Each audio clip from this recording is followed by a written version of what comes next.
होतं, महाराष्ट्रात त्यांना यायचं होतं. पण सरकार बदललं, सरकार पाडलं गेलं रातोरात.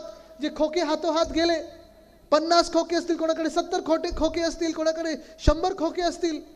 हे खोके आणि खोटे आणि धोके हे सगळं सरकार बदललं.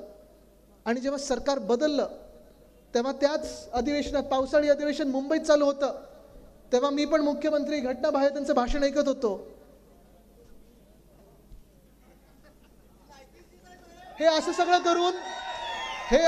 करून त्यांनी सांगितलं तो वेदांतावाला जणू काही कॉन्ट्रॅक्टर त्यांचा, तो आला ना 4 लाख कोटी घेऊन आला, असं झालं तसं झालं.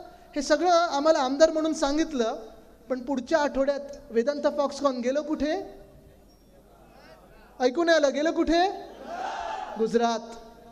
जो प्रकल्प आपल्या राज्यात 100% येणार होता तो गुजरातला गेलाच कसा? जो प्रकल्प, जे घटनाबाह्य मुख्यमंत्री ज्यांनी खुर्ची काबीज केली, सत्ता काबीज केली, सांगत होते की आला 4 लाख कोटी घेऊन आला. एकतर 2.25 लाख कोटीचा प्रकल्प 4 लाख कोटी सांगतात, म्हणजे तेवढंही माहिती नाही. पण हे सगळं होत असताना